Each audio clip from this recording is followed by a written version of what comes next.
Who's across the line first at the end of 16 laps for gold, silver, and bronze.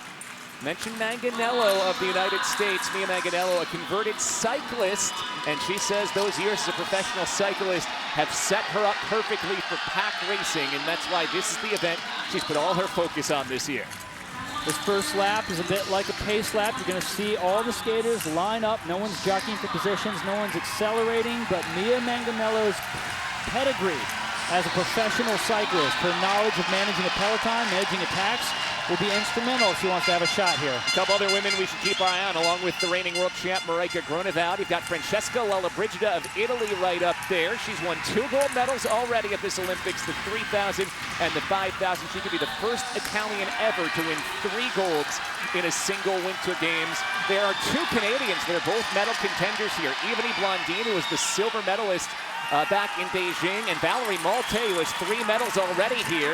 It is Lollobrigida who goes first with some help from the Netherlands' Bente Kerkhoff, the other Dutch woman in this pack. And we're seeing our first attack early on in this 16-lap race. Again, the goal here is to be top 3 across line at the end of the event. You will see skaters making attacks, trying to break the field apart, maybe get on a breakaway, but what matters is your final kick if you're the first one across the line at the end of this race. American Greta Myers attached onto that group. The packs come back together, and now it's Marika Groenewoud who will lead the line through, and right on Groenewoud are Blondin and Manganello. We've got a fall in behind. I think it's That's Valerie Malte of Canada who's gone down. She's had 3 medals at these games, but the pack has left her more than 100 meters back here.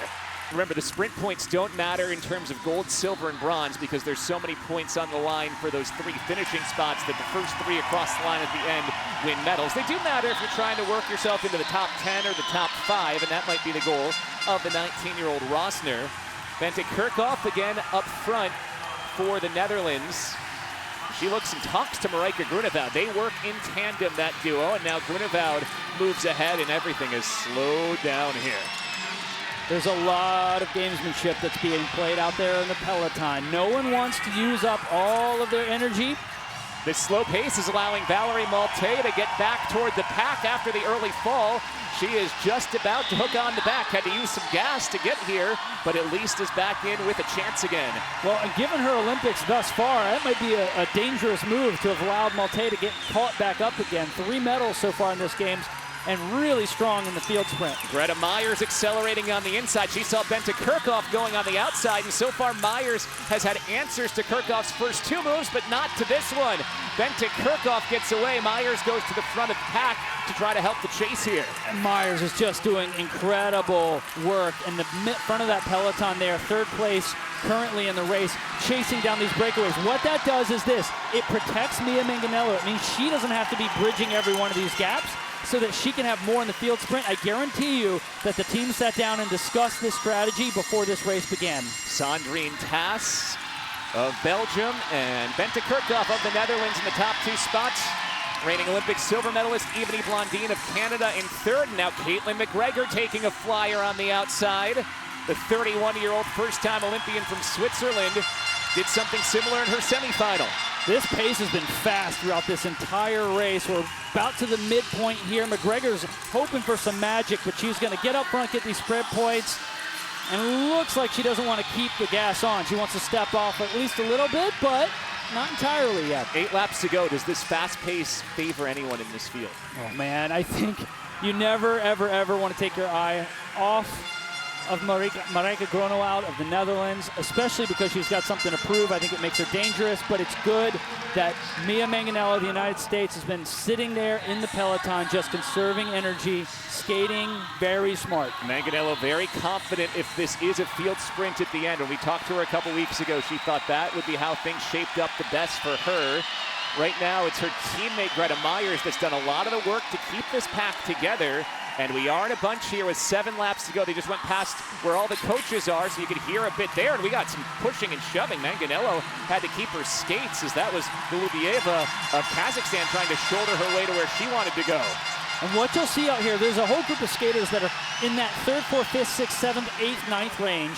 and they are going to start getting a little reckless. They got nothing to lose. So for them, they want to get on the wheel, what we'd say, right behind those skaters who are a likely medal threat, and be able to surge if any of the favorites start taking a big push to the front. The American Mia Manganello in cap number 5 is sitting in about 5th place. We have another surge from Sandrine Tass of Belgium. This time Francesca Lollobrigida, the Italian, cap number 4, answers the call. A lot of hands in that peloton. They are really battling for position. Manganello sitting right on Groenewald, and then you see Bente Kirchhoff in the orange and blue on the right side of your screen. She's going to try and insert her into that peloton as well.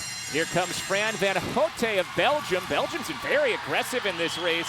Van Houte and McGregor going with 5 laps to go. One more lap before the next intermediate sprint, which again can help you in the top 5 or top 10. Does not affect the medals here. You've got to think for Belgium, they're just trying to get away from the pack. They're hoping that after this bell lap, the peloton will stand up, back off, and that she will be able to get a bit of a breakaway and maybe have a chance to hold on to the distance. But that's a long way to go, and the peloton moves very quickly as you get to the final 3 laps of the race. Bente Kirchhoff is doing yeoman's work for her leader, Marijke Groenewald, the reigning world champion. Kirchhoff has pulled this pack along, stretching them into a skinny line. 4 laps to go. The Americans have never won a medal in mass start. Mia Manganello in cap number 5 is well positioned and still has her teammate Greta Myers in cap number 16 right there with her. Francesca Lollobrigida of Italy is sandwiched in between. Yeah, keep your eye on those 3. Groenewald of the Netherlands, number 5, Mia Manganello and Lollobrigida. All of them are setting up for a big fight at the end of the race. All of them have been conserving their energy. They're moving in tandem as they move around these laps, and the skaters in front of them not likely to have the same kind of field sprint. 3 laps to go, and all the favorites are getting lined up. It's like a cycling sprint. You have the reigning silver medalist, Evanie van Veen, cap number 12 in the 4th spot. Behind her, Groenewald of the Netherlands, the world champion, and then tucked right behind Groenewald is Mia Manganello, well positioned to ride the slipstream with 2 laps to go, and it's still very close. Myers let Manganello get past her there to avoid the contact. Fantastic. That's that teamwork the U.S. team has got to do. That's totally allowed in this race. And in fact, if you want to have a shot at winning, it really helps to have your teammate out there fighting. Ayana Sato of Japan making the push here. Sato coming up to the outside. Can she get the speed? Because Kirchhoff has it cranked all the way up here. 500 meters to go, and it's off here. Marijke Groenewald jumping toward the line. Mia Manganello is in her slipstream. Groenewald went early. 400 meters is a long way to go. That's Evanie Blondin sitting on the wheel of Manganello here. Will she have enough to bridge in the final 200 meters? Marijke Groenewald, the 2-time world champion, has the lead around the bend. Blondin and Manganello come off the edge in 2nd and 3rd. Marijke Groenewald puts her troubles behind her these Olympics and wins gold. Silver for Blondin, and Mia Manganello is an Olympic medalist in her final race.